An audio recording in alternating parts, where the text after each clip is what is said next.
Student circuits पर हमने बात की थी। अब हम यहाँ पर नेक्स्ट जस्ट यहाँ पर एक इंट्रोडक्शन देंगे एसी सर्किट्स का, यानी स्पेसिफिकली हमने जनरल टर्म पढ़ा था सर्किट्स का, इलेक्ट्रिक सर्किट का, यानी वो पाथ, वो रूट जो हम प्रोवाइड करते हैं चार्जेस को, जिस पर इलेक्ट्रिक करंट मूव करता है, फ्लो करता है, उसको हम सर्किट्स कहते हैं, इलेक्ट्रिक सर्किट्स। और जो हम स्पेसिफिकली अल्टरनेटिंग करंट के लिए यूज करते हैं फिर उनको हम कहते हैं एसी सर्किट्स। अब एसी सर्किट्स में हम देखेंगे कि सर्किट तो उसी टाइप का होगा, उसमें हम एक सोर्स प्रोवाइड करेंगे और वहां पर इलेक्ट्रिक चार्जेस की मूवमेंट हम स्टडी करेंगे। लेकिन यहाँ पर जो एलिमेंट्स यूज होते हैं यानी इन सर्किट्स में हम स्पेसिफिक एलिमेंट्स जो है वो यूज करेंगे, कनेक्ट करेंगे। अब कौन कौन से एलिमेंट्स है, इंपॉर्टेंट एलिमेंट्स जो हम यहाँ पर ऐसी सर्किट्स में देखेंगे, उसका यहाँ पर जस्ट हम इंट्रोडक्शन देंगे और फिर नेक्स्ट लेक्चर्स में उनको हम डिटेल के साथ पढ़ेंगे। फर्स्ट जो हमारे पास इलेक्ट्रिक कंपोनेंट आ रहा है, जो एलिमेंट आ रहा है वो है रेजिस्टर, जो कि आप यहाँ पर देख रहे हैं। ये हमारे पास आप देख रहे हैं रेजिस्टर हमने शो किया हुआ है, रेजिस्टर आप इसको ए कहें, फिगर ए में हमने दिखाया हुआ है रेजिस्टर। रेजिस्टर जिस तरह के डीसी सर्किट्स में भी हमने पढ़ा था कि एक ऐसा इलेक्ट्रिक कंपोनेंट जो कि इलेक्ट्रिक करंट को अपोज करता है, यानी उसकी मूवमेंट को, इलेक्ट्रिक चार्जेस की मूवमेंट को अपोज करता है। बिल्कुल इसी तरह के जिस तरह आप सपोज जा रहे हैं, सपोज आप स्टेशनरी है तो आप पर एयर प्रेशर जो है, सॉरी एयर रेजिस्टेंस जो है वो आप फील नहीं करते, लेकिन जब आप जा रहे होते हैं जैसे जैसे आपकी स्पीड इंक्रीज होती है, V इंक्रीज होती है, सो V इंक्रीज होने से आप देख रहे होते हैं कि एयर रेजिस्टेंस जो है वो भी इंक्रीज होता है।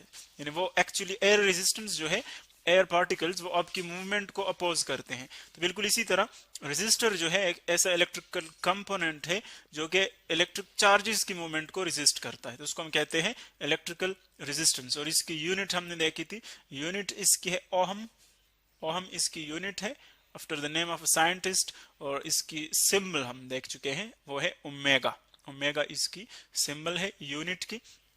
और इसका रेजिस्टेंस का जो हमारे पास सिंबल है वो है आर, कैपिटल आर से हम इसको डिनोट करते हैं। ये रेजिस्टेंस है, ये हम ऐसी सर्किट्स में यूज करेंगे।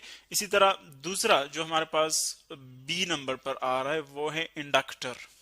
इंडक्टर ये हमने इंडक्टेंस में भी पढ़ा था, जो हम पढ़ चुके थे म्यूचुअल और सेल्फ इंडक्टेंस, उसमें भी हमने इंडक्टर पढ़ा था।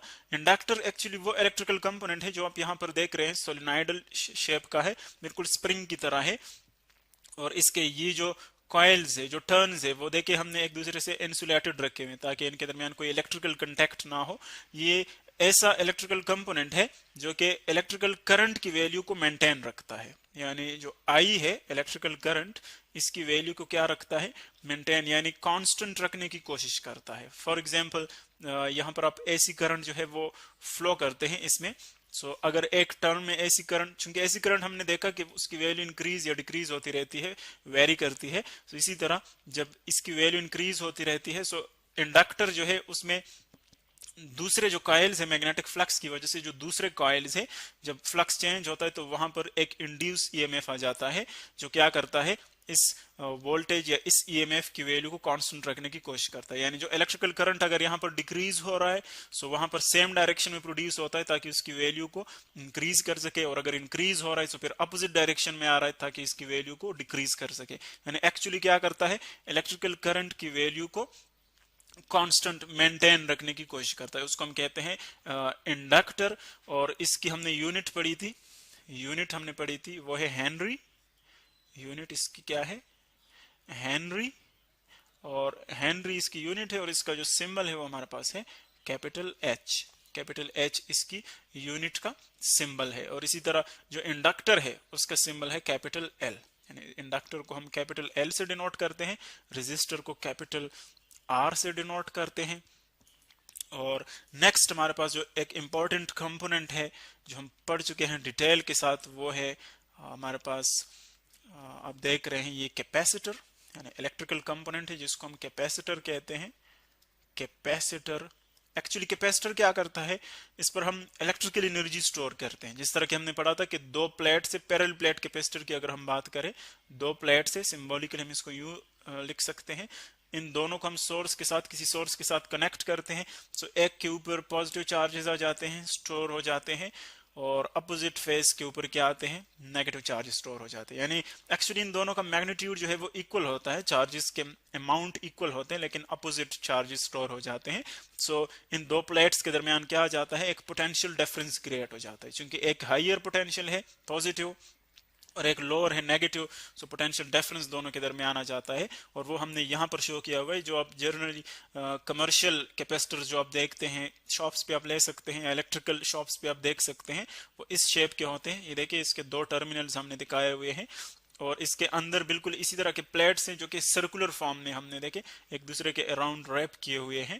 सो इसके ऊपर आप कुछ वैल्यूज भी देख रहे हैं, यानी जो हमारे पास कैपेसिटेंस है, यानी इसकी जो एबिलिटी है, कितना इलेक्ट्रिकल एनर्जी कितनी स्टोर कर सकता है, इसकी एबिलिटी क्या है। तो इस एबिलिटी की जो यूनिट है हमारे पास कैपेसिटेंस की, वो क्या है, फेरड, और इसको हम कैपिटल एफ से डिनोट करते हैं, फेरड इसकी यूनिट है, फेरड।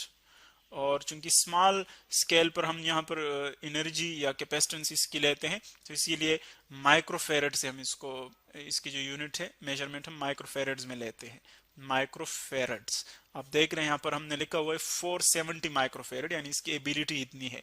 और कितने पोटेंशियल डिफरेंस के ऊपर, 16 वोल्ट्स पोटेंशियल डिफरेंस के ऊपर इसकी एबिलिटी जो है वो इतनी है। सो ये हमारे पास कुछ इम्पॉर्टेंट जो हमारे पास कंपोनेंट्स थे, इलेक्ट्रिकल कंपोनेंट्स। और इस तरह कैपेसिटर की जो सिंबल है वो हम कैपिटल सी से लिखते हैं, यानी ये इसकी सिंबल है।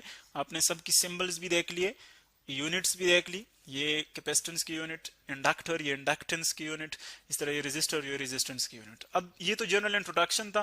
फिर हम नेक्स्ट हम ये देखेंगे कि अगर हम कंबाइनली सीरीज में या पैरेलल में इनको यूज कर ले इलेक्ट्रिकल सर्किट्स में, ऐसी सर्किट्स में, तो क्या रिस्पांस होगा, सर्किट हमें क्या रिजल्ट्स देगा अगर हम कंबाइनली दो को या सब को एक दूसरे के साथ यूज कर ले।